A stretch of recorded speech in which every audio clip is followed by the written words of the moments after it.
Okay. Um, Dr. Linda Pettit, are you ready?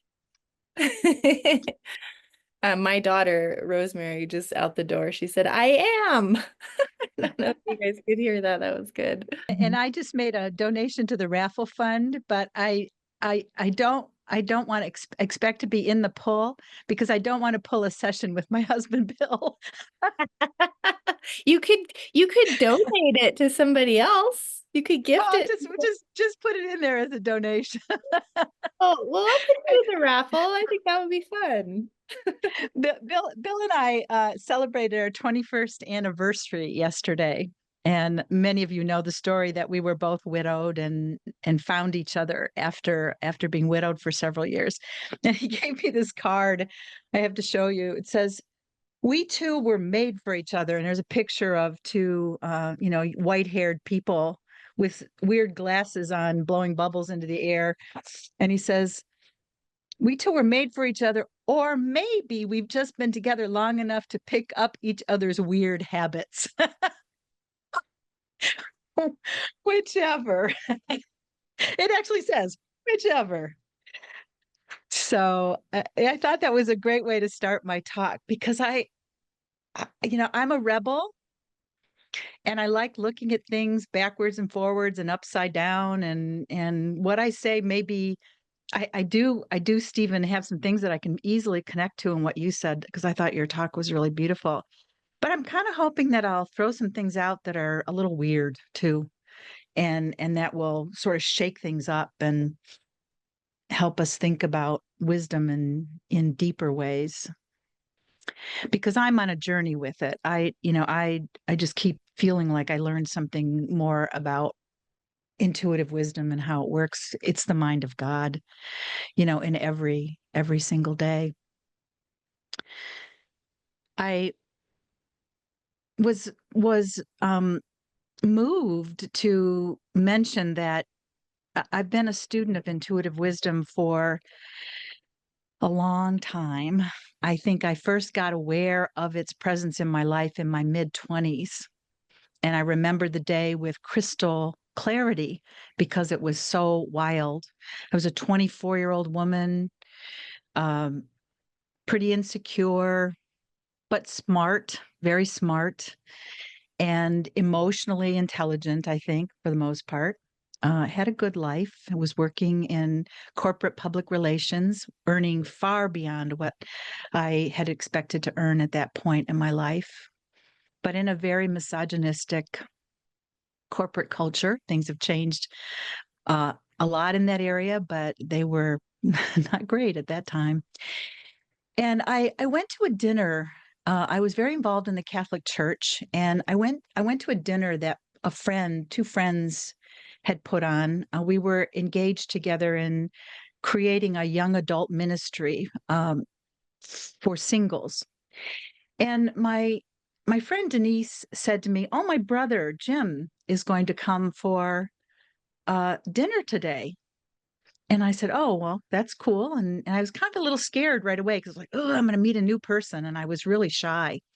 And she said, "Jim is a priest and he's been working in the Philippines for 20 years."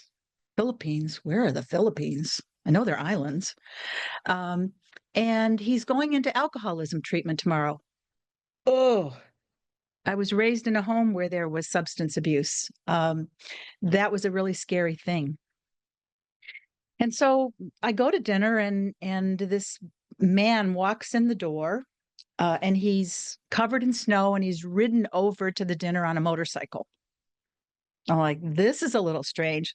Michigan, snowstorm. He's come over here in a motorcycle. He walks in the door, raises a paper bag with Jim Beam whiskey in it, and says, "I've come to share my last date with Jim Beam with you." And my heart explodes.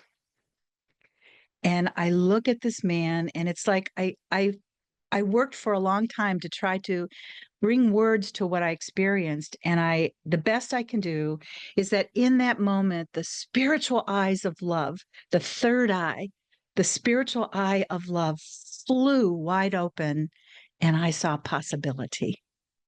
And that's what I think wisdom is. And I looked at him and I thought, wow, this is a really I knew somehow that we were meant to be connected, that we had been connected before, and that my life had changed. It had changed on a dime in that instant. And I had a beautiful dinner with him and his sister and her later to be husband.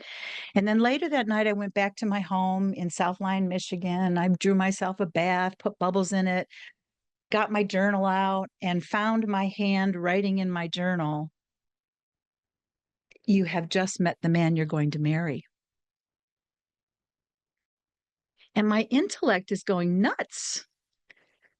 How can I have just met the man I'm going to marry? He's a Roman Catholic priest, and I'm a very devout, strict Catholic. This is not possible. This is crazy. And I remember kind of being frightened and thinking, I will do nothing, consciously anyway, to seduce this guy. I probably will never see him again. Well, fast forward, not only did I see him again, I he left the priesthood, we married, we had a beautiful daughter who turns 40 uh, this year and has her own beautiful family, two beautiful sons who, when I look at them, I see Jim, uh, pieces of him. And that began my conscious journey with intuitive wisdom. And when I hear the title of today, awakening the wisdom within, my mind wants to add a word in there, awakening to the wisdom within, because as I experienced it, is not something that needs to be awakened. It's something that I need to wake up to. And I was struck back in my 30s. I want to tell you another little story. Back in my 30s, I was hired in a big corporation to work with leaders to help them um, become more insightful. I guess that's the best way to describe why I was brought on. And I wanted to talk to them about intuition. And I don't know what, as a young 30 something psychologist, pointed me to do an exercise with these. I think there were like 20, and they were all men, 20 men, where I had blown up balloons and in it put little intuitive messages in the balloons, put these little intuitive messages. So I walk in this room with all these guys and I say, we're going to play. We're going to bat these balloons around and I'm going to put some music on. And the balloon that lands in your hand when the music ends will be the one that has a message for you. Now, if you can imagine, okay, sit with me with that. Young psychologist in a corporate environment where they don't particularly value psychology. And they were not happy. But it was interesting that as they got into the playfulness of it, they started to relax. They started to relax. They started to have fun. And they started to be a little competitive with it. They actually organized teams. It was really funny. And then at the end of it, it was like they were different. They were more loosened up. They were more playful. They were more quiet. They were less in their thinking. And then I took it even further. I said to them, so now we're going to do this thing that was really popular at the time. We're going to write with our non-dominant hands. Eye rolls again, like, oh my gosh, where did they find this nutcase? But they knew that I was being paid handsomely for it. And so they sort of humored me. And I remember sitting there and watching them as they wrote with their non dominant hands and watching their tongues come out. Have you ever tried to do that, right, with your non dominant hand? Their tongues come out and they're really concentrating. And all of a sudden, I realized, wow, I'm in the presence of a room full of little boys. I'm in the presence of a room full of little boys who are magic and who don't know their magic, who have lost a sense of the magic. But I could feel it happening within them, that they were softening, they were opening, and they were more in a beautiful feeling, and they were more receptive. And so I started to talk to them about intuition, and I gave them a couple of examples of how I had experienced it in my life. And what happened next was just magic. They all started talking about experiences that they'd had in their life of knowing that they were intuitively guided. So it wasn't that they had to wake that up. They just had to awaken to it, that it was all around them and it was permeating their life because it was them. It was life in motion and it just happens. And every one of those people, every one of those men said that they loved the experience with me and that it had really helped them see that this was not a woo-woo thing, that this was just like a sixth sense, another aspect of how we move through life, that if we're awakened to it, we feel more guided, we feel safer, we feel more secure. We have more access to whatever it is that we're looking for. I love that Stephen spoke about asking. I I think in the three principles world, we talk a lot about how intuitive wisdom is accessed in quiet, and I think that is very, very true. I seek that every day. Every morning I spend about 15 minutes, put a little timer on, spend about 15 minutes just being quiet outside. And I love that. And I really notice that on the days when I do that, it just seems like the whole day I'm more noticing of the wisdom that is all around me, in me, and in life. Uh, but this May, I was sitting in Prague having a talk with Jacqueline Hollows, who many of you know. She is associated with Beyond Recovery, has worked a lot with the criminal justice system in the United Kingdom. And she was talking about how wisdom is accessed in quiet, which is truth. So, of course, we all talk about it. But I was sitting there thinking, you know, some of the times when I've accessed wisdom, some of the times when those men I worked with accessed wisdoms were not quiet times. My life is messy. I don't know about all of you, but my life can be very messy sometimes. Things just come out of nowhere that have to be dealt with. And as I was sitting next to Jacqueline, I thought, it's interesting to me that the time when I most felt like like the veil was just torn and I was like in this flow of intuitive knowing, intuitive wisdom, was actually right after my late husband Jim died. He died very suddenly in an automobile accident on Christmas Eve in 1999. And that was pretty shocking. That blindsided me. That threw my life completely upside down and broke up the structure of it in so many ways. And yet I think of that time as the time when I was most keenly aware that that I was being guided in little ways to move through everything that was in front of me. And so I'm sitting next to Jacqueline and I'm thinking, I wasn't quiet. Oh my God, that was a time in my life when I was horribly anxious, horribly in grief. Uh, what's that about? And then it came to me, and this is how I'd like to connect to what Stephen said. It came to me that what was happening was that I was in humility. And I was constantly asking God for guidance, constantly saying, what do I do next? My brain is completely incapable of functioning right now. I don't know how to do all the things that are in front of me to do. I have never been a bereaved widow at age 46 with a 14-year-old daughter who is also in deep grief. I don't know how to do this. Help me. Help me. And I asked over and over and over again. And I think when we ask, there's a humility there. There's a not knowingness. And that's the quiet. It isn't the mindness that the mind is necessarily like, quiet and a snow globe that doesn't have snow swirling around. My mind had a lot of snow swirling around. It's it's that in the humility of asking, somehow a space is opened up and beautiful truth can flood through.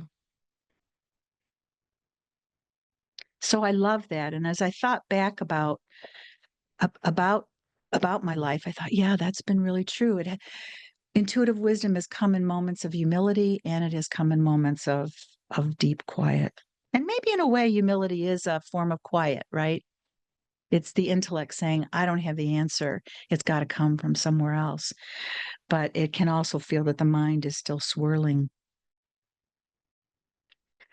Another another thing that I think is true is, I've written a book called Leaning into Curves, Trusting the Wild, Intuitive Way of Love. And people often say to me after they've read the book, it was a great book. It was really beautifully written. I love it, but I'm still not entirely sure what you meant by the wild, intuitive way of love. And I go, oh, I didn't do a very good job of explaining it, but maybe it's not entirely explainable. I tried to show it through story. But I think there is something to be said through about devotion to wisdom. I think that's something I see in Shannon is that he's devoted to growing in intuitive wisdom. And it just happens that right now his teacher is cancer. I remember sitting with him. Bill and I did a program in Des Moines, Iowa, and interestingly, it was a program that was the breaking point, a breaking point in the structure of our lives. In that during that program, Bill developed horrible, horrific hip pain that took him down for weeks and weeks, and eventually culminated in a surgery and replacement of a hip. And it took us a while to kind of put our lives back together. But Shannon and I were sitting in the kitchen just having a quiet conversation. And I was so struck by his beauty and so struck by his tenderness and so struck by his devotion to his growth and healing. And and I think Sid spoke to that. Sid Banks spoke to that. The man who brought the words related to mind, thought, and consciousness to us so that we could see more clearly the understanding and the logic behind wisdom or love or God. There's a beautiful place in his book, In Quest of the Pearl, where Sid speaks of the great inventor, Alexander Graham Bell. And Sid loved the great inventors. We had a number of conversations about them. He was in awe of Bell and Edison and Ford and Walt Disney. He loved Walt Disney. We had a couple conversations about Walt Disney. Loved the way they courted imagination and they just lived in an imaginary flow, and they were devoted to a passion to see something. And he mentions in Quest of the Pearl that Alexander Graham Bell had seen that there was something new that could be created in communication. He had gotten a glimmer of it.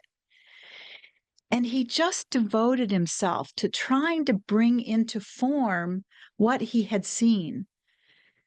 But it wasn't like sometimes we make spirituality sound like such a, I don't know, easy, like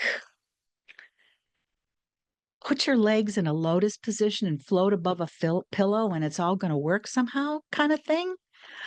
But what Sid is describing is this man who saw something and then put every inch of his heart and soul and intellect into trying to bring it into reality.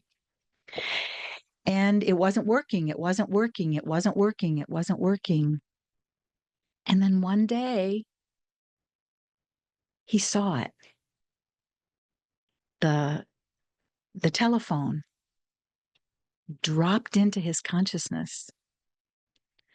And Sid's description of that is incredible. He said it was like his devotion, his belief in what he had seen as a glimmer was so strong that the Great Spirit rewarded it by opening the portal even further.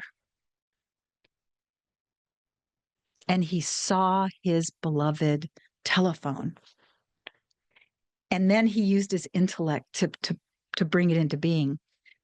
I happened to have the good fortune to go to the Alexander Graham Bell Museum on Nova Scotia a couple of years ago. I was visiting my friend Sarah Hook Nilsson, and she has a home and a B&B in Nova Scotia. And we took a trip around the whole island and we went to this museum. And I was so excited to get to know this man a little more. Well, guess what? The man and the woman behind him, I want to just take a minute to say this, that the people who put this museum together realized about 5 or 6 years ago that they had missed a very significant part of Alexander Graham Bell's story, in that Bell said he could never have done any of what he did without the support and the emotional devotion and the intellect of his wife. And she was absent in the museum. So they created a whole new section of the museum because it was actually his wife who was deaf, who motivated Alexander Graham Bell to be so devoted to finding ways to increase and improve communication, first for the deaf and then later for all human beings. One of the things I discovered in the museum that just blew my mind was that Bell actually was the first to discover Bluetooth technology. But it was so far ahead of its time that when he proved that it could work, he looked at it and said, I just did this thing. I just saw this thing, but I have no idea what practical relevance it has. And so it just sat out there for many years until intellectual evolution caught up with it. So back to devotion. Out of his devotion, he brought incredible insights, transformational insights about a particular area, hearing and communication, into the world. Sid goes on in that section to say something that Steve pointed to, that wisdom comes not with the roar of the lion, it comes with the bleat of the lamb. It is truly a whisper.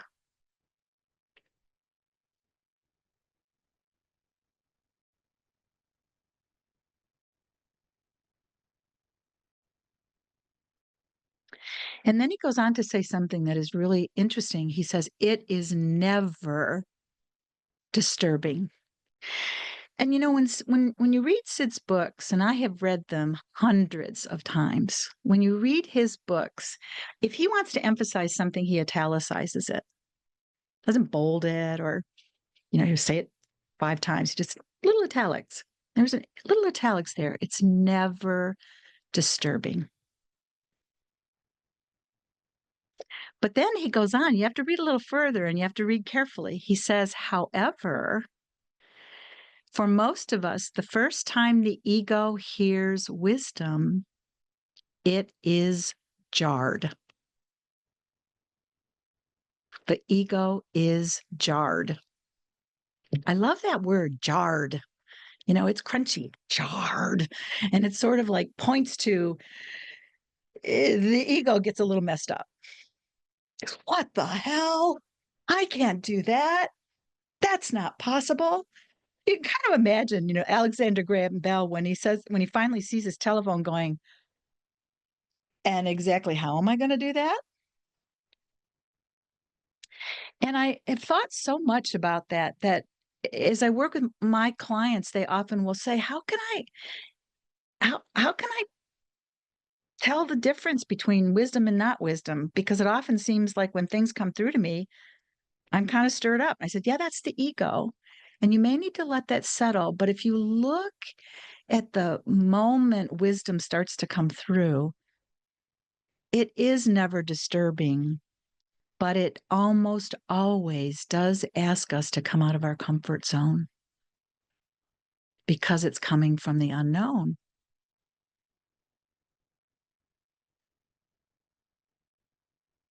And I, I mean this in little ways, little and big ways. So one of the times that I saw after my first husband's death that wisdom came through and was guiding me was the simplest little thing. It was about 2 weeks after he died. My daughter was with some friends. I was in the house and I was in full blown panic. How am I going to live? How am I going to live with half of an income? How am I going to take care of a house? What am I going to do about my daughter? How can I make more money? My head was just in overdrive. Where did Jim go? What is death? What is life? I mean, big questions. You can't go through something like that without having big questions. And I was panicked. I was walking around the kitchen in my house, unable to settle down. I was agitated and feeling like I was crawling out of my skin. And I had one of those moments when I just said, God, I am not going to survive this. Please tell me what to do. And this little thought dropped in and it said, Linda, go write your thank you notes.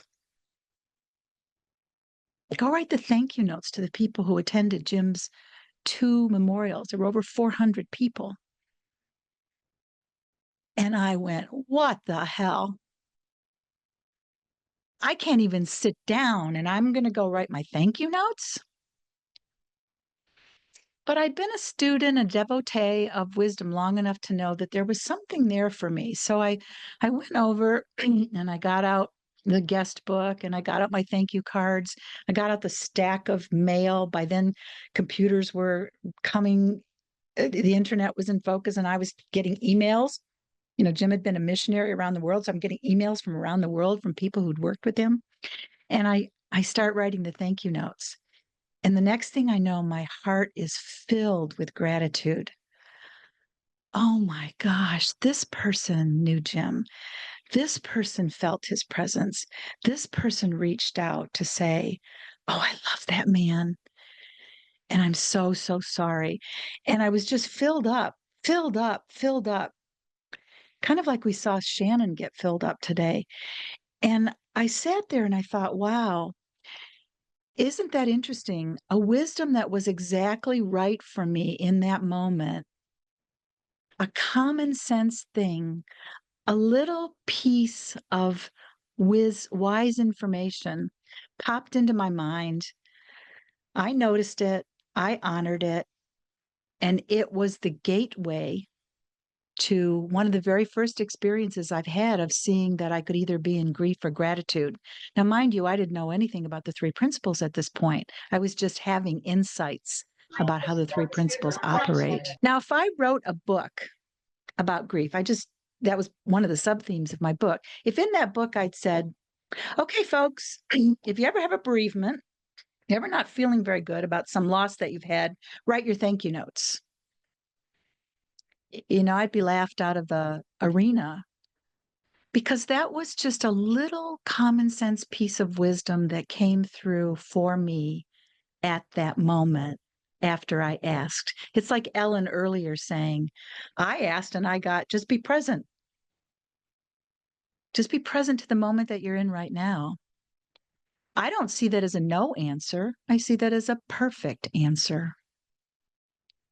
And those perfect answers are occurring to every single one of us in every single moment without exception, because that's the way the system works.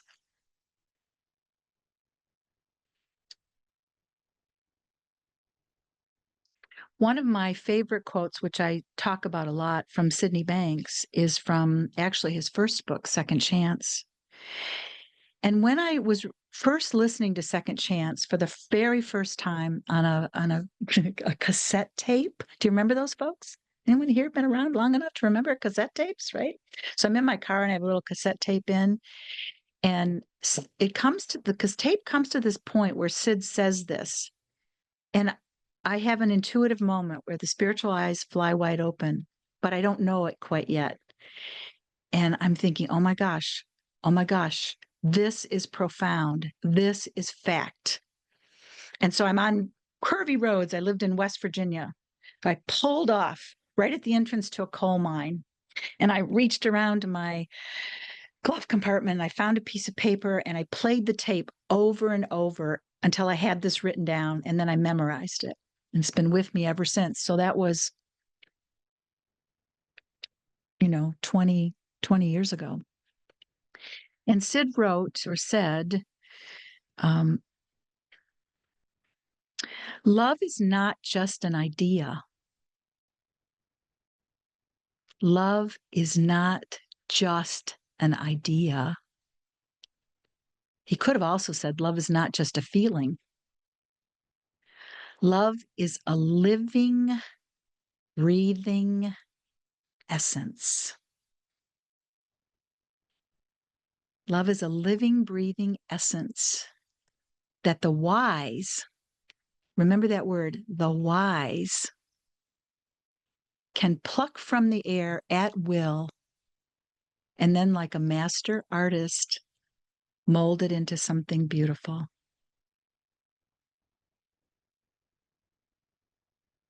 Love is a living, breathing essence that the wise can pluck from the air at will, and then, like a master artist, mold it into something beautiful.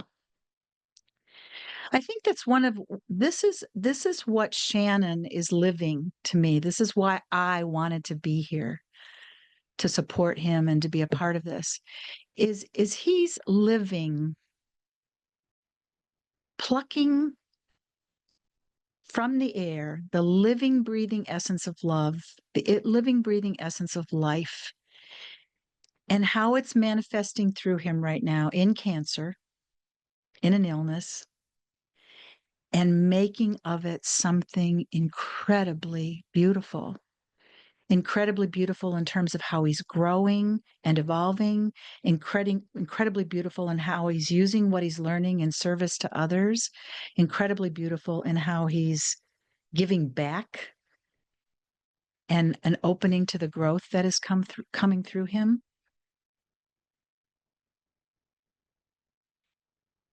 It is so incredible.